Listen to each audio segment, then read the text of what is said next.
الله أكبر.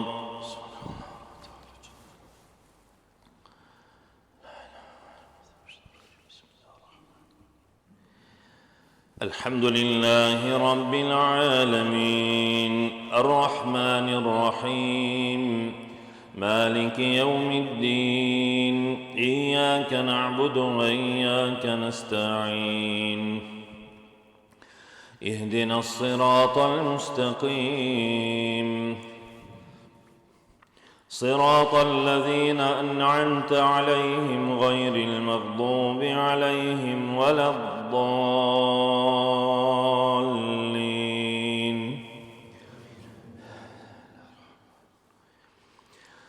ولو أننا نزلنا إليهم الملائكة وكلمهم الموتى وحشرنا عليهم كل شيء قبلا ما كانوا ليؤمنوا إلا أن يشاء الله ولكن أكثرهم يجهلون. وكذلك جعلنا لكل نبي عدوا شياطين الإنس والجن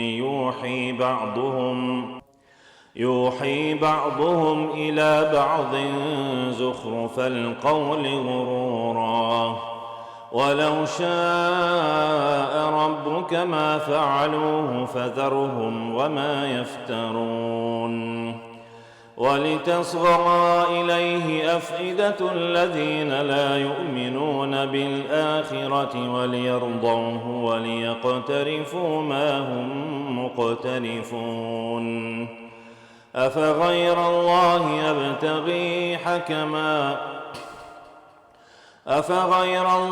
يبتغي حكما وهو الذي أنزل إليكم الكتاب مفصلا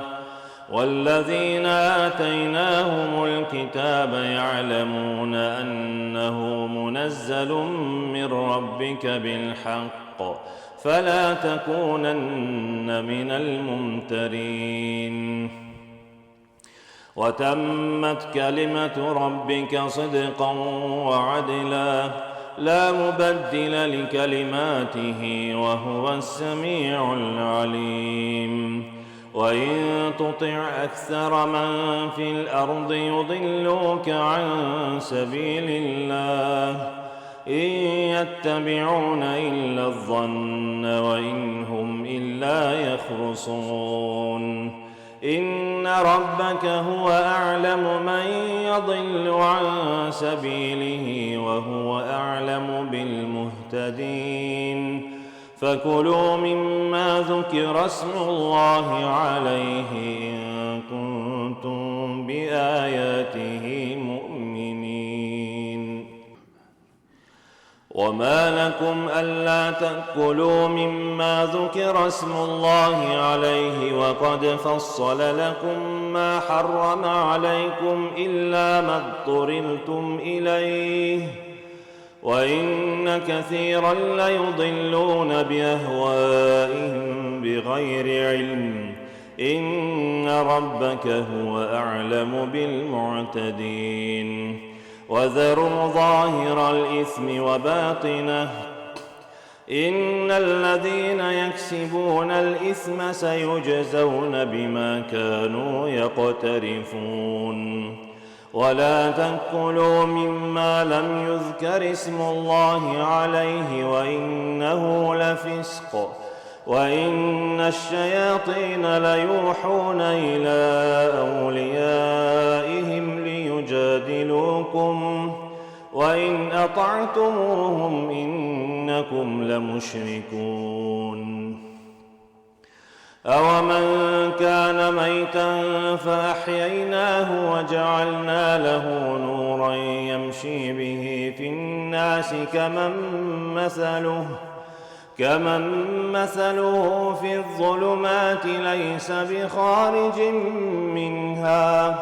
كذلك زين للكافرين ما كانوا يعملون. وكذلك جعلنا في كل قرية أكابر مجرميها ليمكروا فيها وما يمكرون إلا بأنفسهم وما يشعرون. وإذا جاءتهم آية قالوا لن نؤمن حتى نؤتى مثل ما أوتي رسل الله أعلم حيث يجعل رسالته سيصيب الذين أجرموا صغار عند الله وعذاب شديد بما كانوا يمكرون. فمن يرد الله أن يهديه يشرح صدره للإسلام ومن يرد أن يضله يجعل صدره ضيقا حرجا كأنما يصعد في السماء كذلك يجعل الله الرجس على الذين لا يؤمنون. وهذا صراط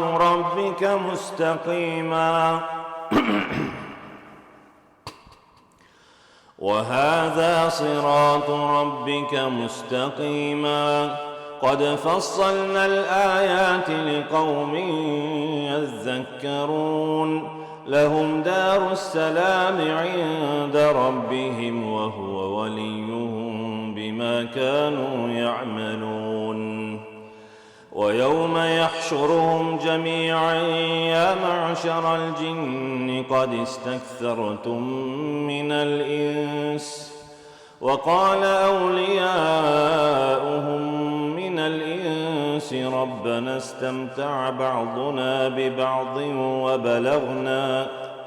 وبلغنا أجلنا الذي أجلت لنا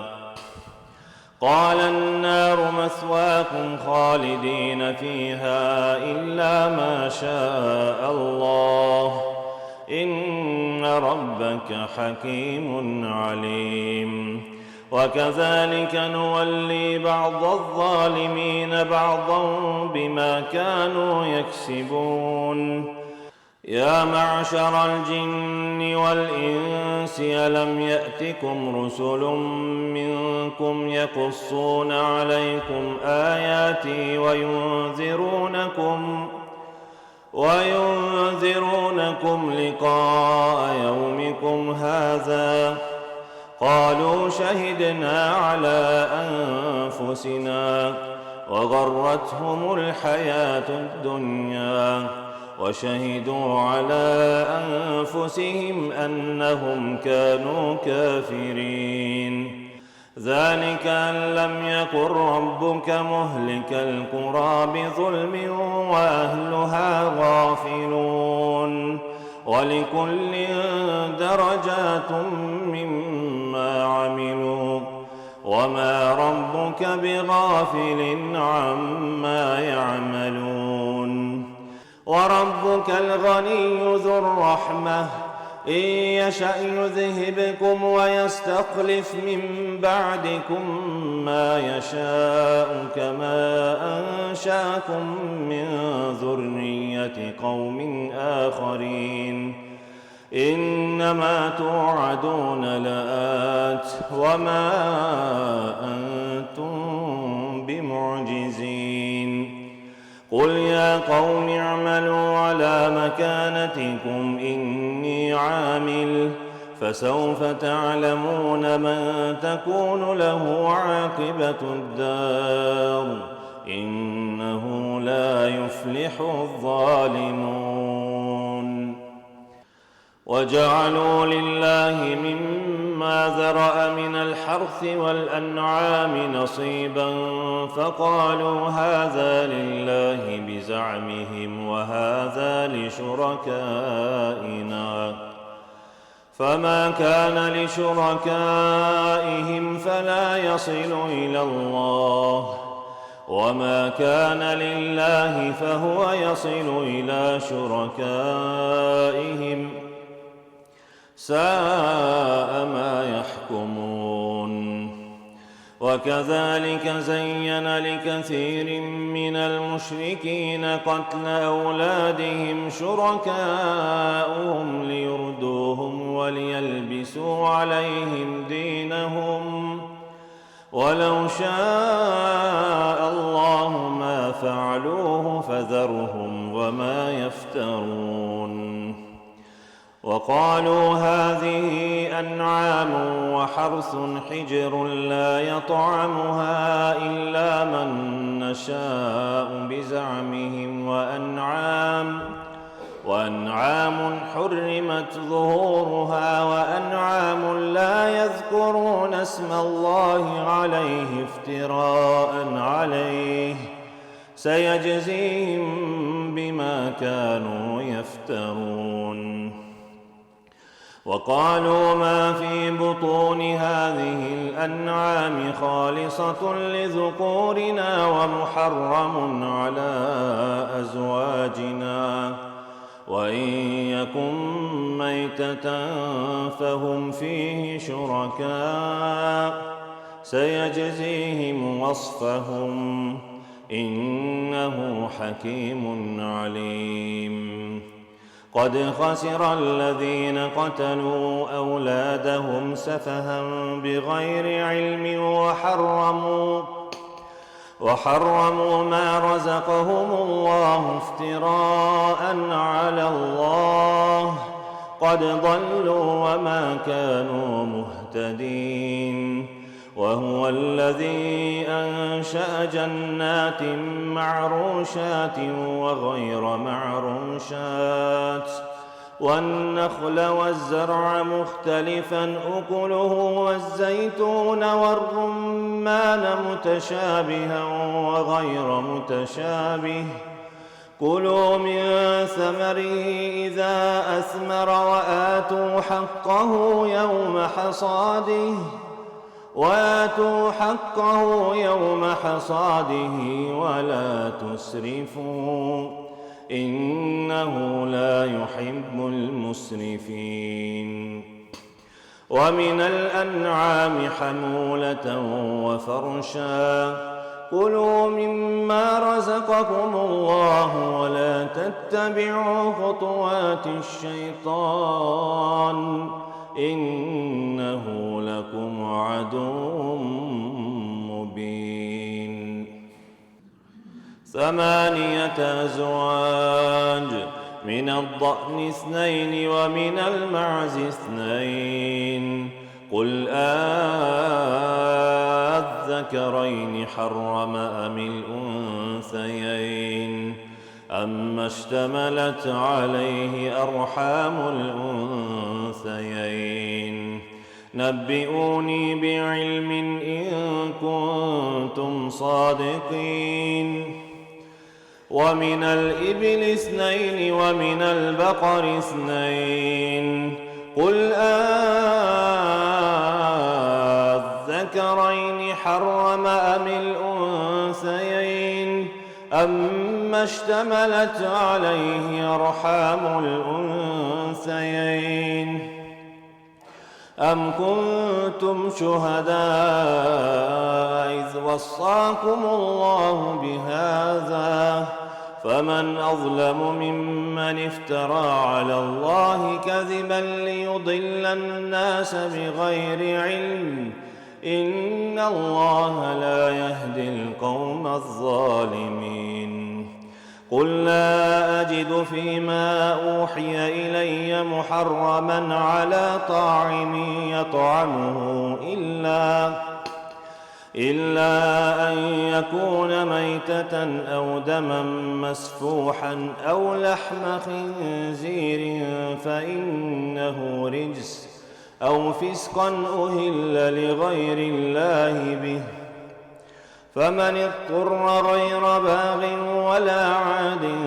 فإن ربك غفور رحيم وعلى الذين هادوا حرمنا كل ذي ظفر ومن البقر والغنم حرمنا عليهم شحومهما إلا ما حملت ظهورهما أو الحوايا أو ما اختلط بعظم ذلك جزيناهم ببغيهم وإنا لصادقون فإن كذبوك فقل ربكم ذو رحمة واسعة ولا يرد بأسه عن القوم المجرمين سيقول الذين أشركوا لو شاء الله ما أشركنا ولا آباؤنا ولا حرمنا من شيء كذلك كذب الذين من قبلهم حتى ذاقوا بأسنا قل هل عندكم من علم فتخرجوه لنا إن تتبعون إلا الظن وإن أنتم إلا تخرصون قل فلله الحجة البالغة فلو شاء لهداكم أجمعين قل هلم شهداءكم الذين يشهدون أن الله حرم هذا فإن شهدوا فلا تشهد معهم ولا تتبع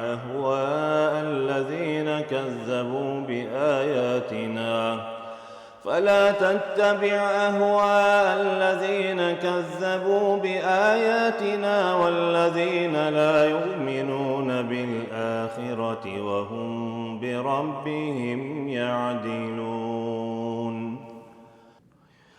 قل تعالوا أتلوا ما حرم ربكم عليكم ألا تشركوا به شيئا وبالوالدين إحسانا ولا تقتلوا أولادكم من إملاق نحن نرزقكم وإياهم ولا تقربوا الفواحش ما ظهر منها وما بطن ولا تقتلوا النفس التي حرم الله إلا بالحق ذلكم وصاكم به لعلكم تعقلون ولا تقربوا مال اليتيم إلا بالتي هي أحسن حتى يبلغ أشده وأوفوا الكيل والميزان بالقسط لا نكلف نفسا إلا وسعها وإذا قلتم فاعدلوا ولو كان ذا قربى وبعهد الله أوفوا ذلكم وصاكم به لعلكم تذكرون وأن هذا صراطي مستقيما فاتبعوه ولا تتبعوا السبل فتفرق بكم عن سبيله ذلكم وصاكم به لعلكم تتقون ثم آتينا موسى الكتاب تماما على الذي أحسن وتفصيلا لكل شيء وهدى ورحمة لعلهم بلقاء ربهم يؤمنون وهذا كتاب أنزلناه مبارك فاتبعوه واتقوا لعلكم ترحمون أن تقولوا إنما أنزل الكتاب على طائفتين من قبلنا وإن كنا عن دراستهم لغافلين أو تقولوا لو أنا أنزل علينا الكتاب لكنا أهدى منهم فقد جاءكم بينة من ربكم وهدى ورحمة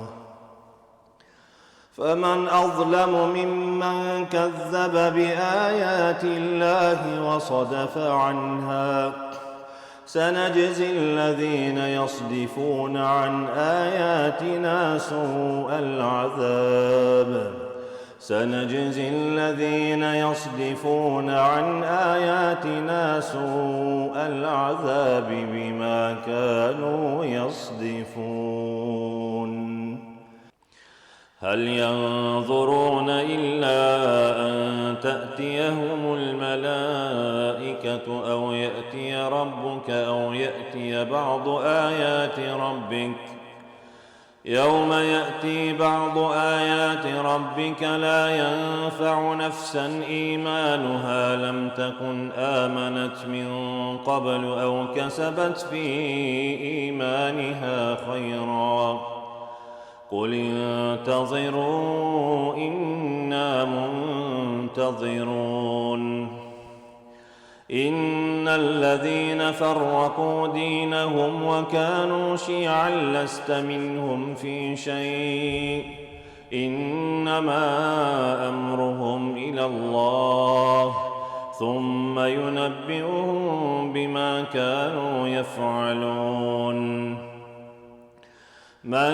جاء بالحسنة فله 10 أمثالها ومن جاء بالسيئة فلا يجزى إلا مثلها وهم لا يظلمون قل إنني هداني ربي إلى صراط مستقيم دينا قيما ملة إبراهيم حنيفا وما كان من المشركين قل إن صلاتي ونسكي ومحياي ومماتي لله رب العالمين لا شريك له وبذلك أمرت وأنا أول المسلمين قل أغير الله أبغي ربا وهو رب كل شيء ولا تكسب كل نفس إلا عليها ولا تزر وازرة وزر أخرى ثم إلى ربكم مرجعكم فينبئكم بما كنتم فيه تختلفون وهو الذي جعلكم خلائف الأرض ورفع بعضكم فوق بعض درجات ليبلوكم فيما آتاكم إن ربك سريع العقاب وإنه لغفور رحيم ألف لام ميم صاد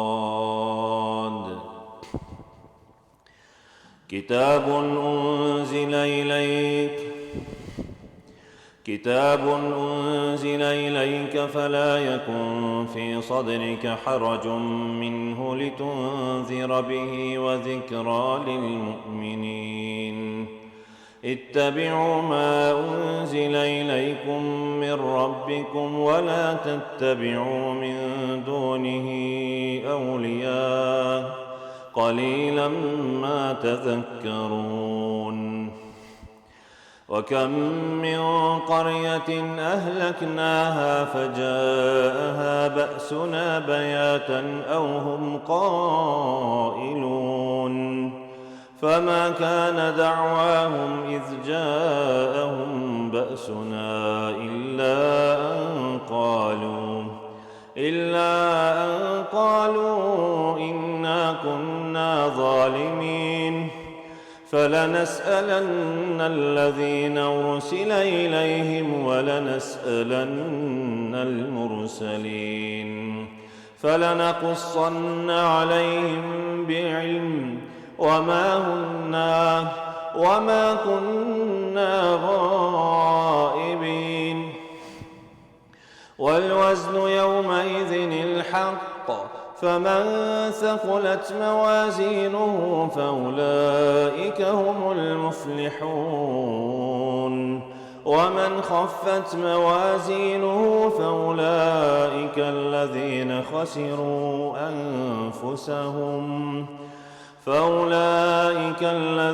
خسروا أنفسهم بما كانوا بآياتنا يظلمون.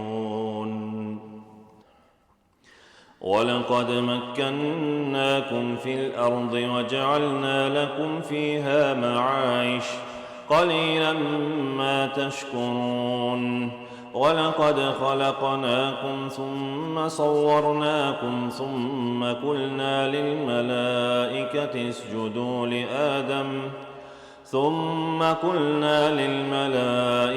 اسجدوا لآدم فسجدوا إلا إبليس لم يكن من الساجدين. قال ما منعك ألا تسجد إذ أمرتك؟ قال أنا خير منه خلقتني من نار وخلقته من طين. قال فاهبط منها فما يكون لك أن تتكبر فيها فاخرج إنك من الصاغرين.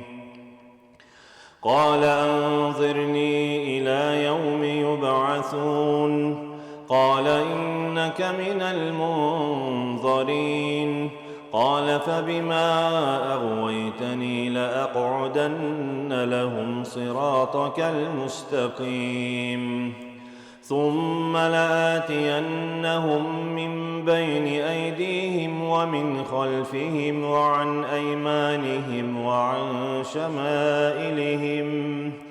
وعن شمائلهم ولا تجد أكثرهم شاكرين.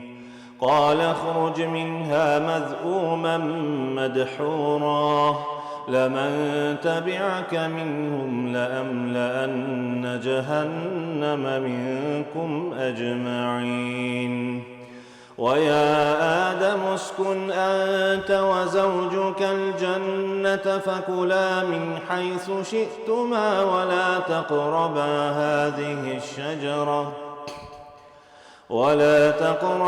هذه الشجرة فتكونا من الظالمين. فوسوس لهما الشيطان ليبدي لهما ما وري عنهما من سوآتهما وقال ما نهاكما ربكما عن هذه الشجرة إلا أن تكونا ملكين أو تكونا من الخالدين. وقاسمهما إني لكما لمن الناصحين فدلاهما بغرور فلما ذاقا الشجرة بدت لهما سوآتهما وطفقا يخصفان عليهما من ورق الجنة وناداهما ربهما ألم أنهكما عن تلكما الشجرة وأقل لكما إن الشيطان لكما عدو مبين.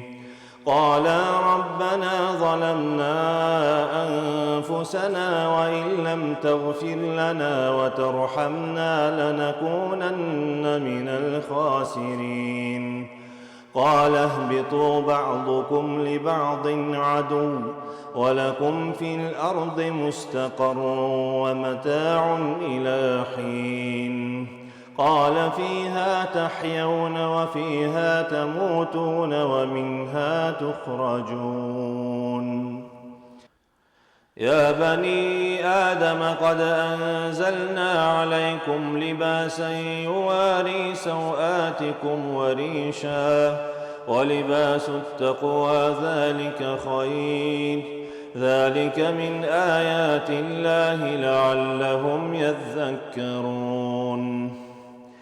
يا بني آدم لا يفتننكم الشيطان كما أخرج أبويكم من الجنة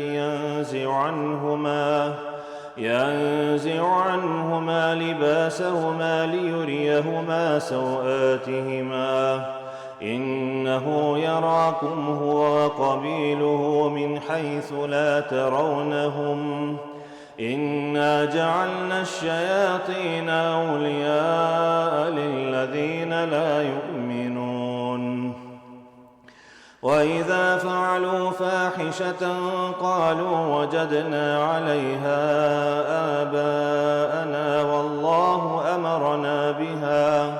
قل إن الله لا يأمر بالفحشاء أتقولون على الله ما لا تعلمون قل أمر ربي بالقسط وأقيموا وجوهكم عند كل مسجد وادعوه مخلصين له الدين كما بدأكم تعودون فريقا هدى وفريقا حق عليهم الضلالة إنهم اتخذوا الشياطين أولياء من دون الله ويحسبون أنهم مهتدون يا بني آدم خذوا زينتكم عند كل مسجد وكلوا واشربوا ولا تسرفوا إنه لا يحب المسرفين قل من حرم زينة الله التي أخرج لعباده والطيبات من الرزق قل هي للذين آمنوا في الحياة الدنيا خالصة يوم القيامة كذلك نفصل الآيات لقوم يعلمون قل إنما حرم ربي الفواحش ما ظهر منها وما بطن والإثم والبغي بغير الحق وأن تشركوا بالله ما لم ينزل به سلطانا وأن تقولوا على الله ما لا تعلمون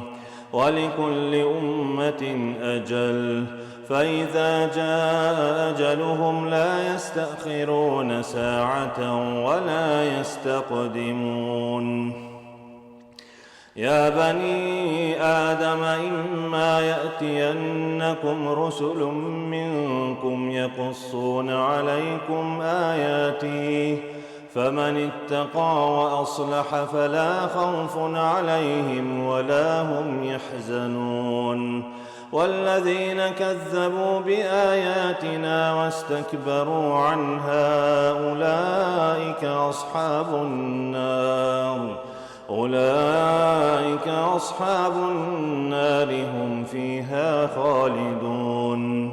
فمن أظلم ممن افترى على الله كذبا أو كذب بآياته أولئك ينالهم نصيبهم من الكتاب حتى إذا جاءتهم رسلنا يتوفونهم قالوا أين ما كنتم تدعون من دون الله قالوا ضلوا عنا وشهدوا على أنفسهم أنهم كانوا كافرين قال ادخلوا في قد خلت من قبلكم من الجن والإنس في النار كلما دخلت أمة لعنت أختها حتى إذا اداركوا فيها جميعا قالت أخراهم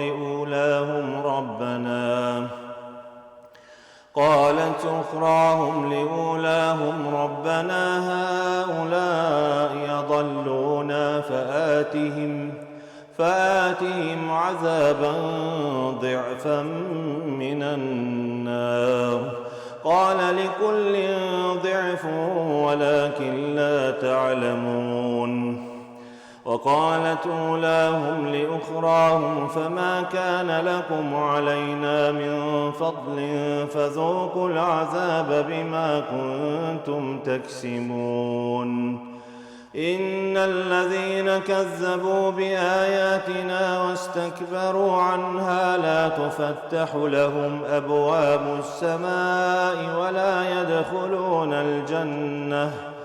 ولا يدخلون الجنة حتى يلج الجمل في سم الخياط وكذلك نجزي المجرمين لهم من جهنم مهاد ومن فوقهم غواش وكذلك نجزي الظالمين والذين آمنوا وعملوا الصالحات لا نكلف نفسا إلا وسعها أولئك أصحاب الجنة هم فيها خالدون ونزعنا ما في صدورهم من غل تجري من تحتهم الأنهار وقالوا الحمد لله الذي هدانا لهذا وما كنا لنهتدي لولا أن هدانا الله لقد جاءت رسل ربنا بالحق ونودوا أن تلكم الجنة ورثتموها بما كنتم تعملون ونادى أصحاب الجنة أصحاب النار أن قد وجدنا ما وعدنا ربنا حقا فهل وجدتم ما وعد ربكم حقا قالوا نعم فأذن مؤذن بينهم اللعنة الله على الظالمين الذين يصدون عن سبيل الله ويبغونها عوجا وهم بالآخرة كافرون وبينهما حجاب وعلى الأعراف رجال يعرفون كلا بسيماهم ونادوا أصحاب الجنة أن سلام عليكم لم يدخلوها وهم يطمعون وإذا صرفت أبصارهم تلقاء أصحاب النار قالوا ربنا لا تجعلنا مع القوم الظالمين ونادى أصحاب الأعراف رجالا يعرفونهم بسيماهم قالوا ما أغنى عنكم جمعكم وما كنتم تستكبرون أهؤلاء الذين أقسمتم لا ينالهم الله برحمة ادخلوا الجنة لا خوف عليكم ولا أنتم تحزنون ونادى أصحاب النار أصحاب الجنة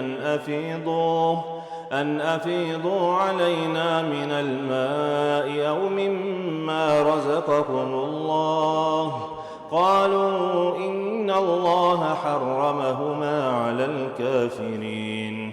الذين اتخذوا دينهم لهوا ولعبا وغرتهم الحياة الدنيا فاليوم ننساهم كما نسوا لقاء يومهم هذا وما كانوا بآياتنا يجحدون ولقد جئناهم بكتاب فصلناه على علم هدى ورحمة لقوم يؤمنون هل ينظرون إلا تأويله يوم يأتي تأويله يقول الذين نسوه من قبل قد جاءت رسل ربنا بالحق فهل لنا من شفعاء فيشفعوا لنا أو نرد فنعمل غير الذي كنا نعمل قد خسروا أنفسهم وضل عنهم ما كانوا يفترون الله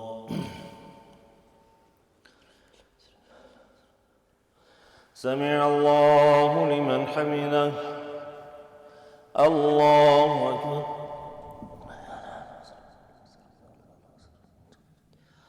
الله أكبر. الله أكبر.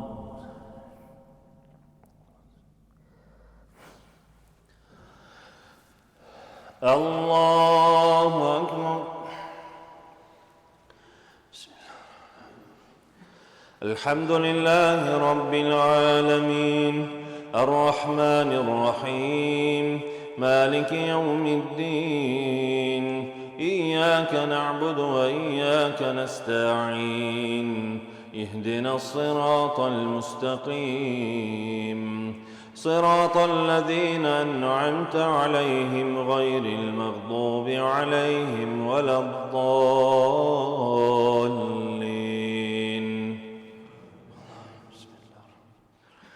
إن ربكم الله الذي خلق السماوات والأرض في 6 أيام ثم استوى على العرش يغشي الليل النهار يطلبه حثيثا والشمس والقمر والنجوم مسخرات بأمره ألا له الخلق والأمر تبارك الله رب العالمين. ادعوا ربكم تضرعا وخفية إنه لا يحب المعتدين ولا تفسدوا في الأرض بعد إصلاحها وادعوه خوفا وطمعا إن رحمة الله قريب من المحسنين. وهو الذي يرسل الرياح بشرا بين يدي رحمته حتى إذا أقلت سحابا ثقالا سقناه لبلد ميت فأنزلنا به الماء فأخرجنا به من كل الثمرات كذلك نخرج الموتى لعلكم تذكرون. والبلد الطيب يخرج نباته بإذن ربه والذي خبث لا يخرج إلا نكدا كذلك نصرف الآيات لقوم يشكرون. لقد أرسلنا نوحا إلى قومه فقال يا قوم اعبدوا الله ما لكم من إله غيره إني أخاف عليكم عذاب يوم عظيم. قال الملأ من قومه إنا لنراك في ضلال مبين. قال يا قوم ليس بي ضلالة ولكني رسول من رب العالمين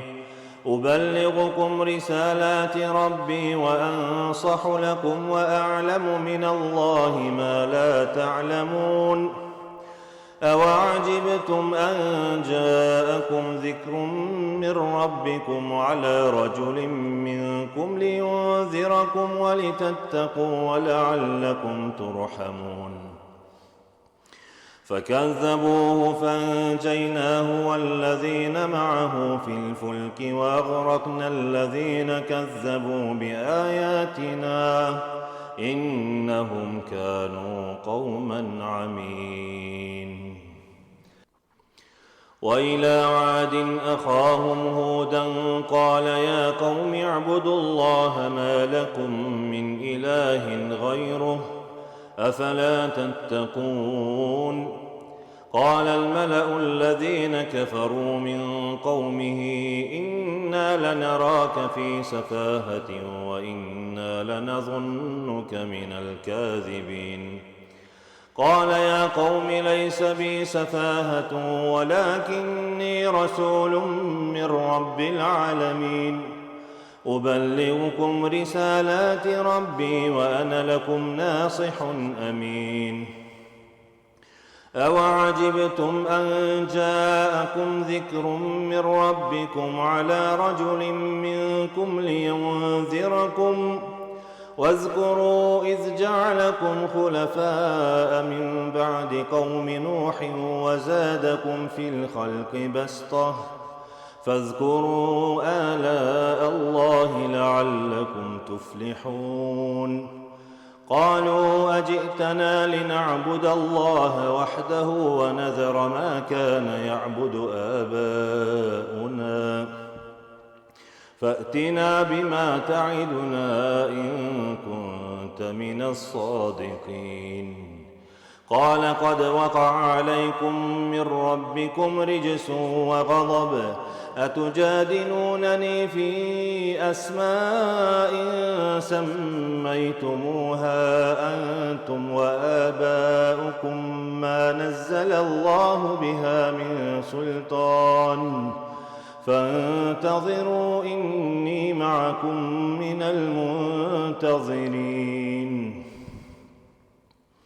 فأنجيناه والذين معه برحمة منا وقطعنا دابر الذين كذبوا بآياتنا وما كانوا مؤمنين وإلى ثمود أخاهم صالحا قال يا قوم اعبدوا الله ما لكم من إله غيره قد جاءتكم بينة من ربكم هذه ناقة الله لكم آية فذروها تأكل في أرض الله ولا تمسوها بسوء فيأخذكم عذاب أليم واذكروا إذ جعلكم خلفاء من بعد عاد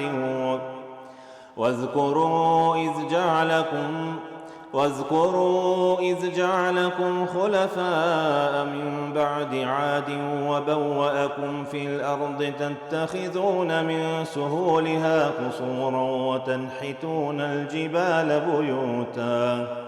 فاذكروا آلاء الله ولا تعثوا في الأرض مفسدين قال الملأ الذين استكبروا من قومه للذين استضعفوا لمن آمن منهم أتعلمون أن صالحا مرسل من ربه قالوا إنا بما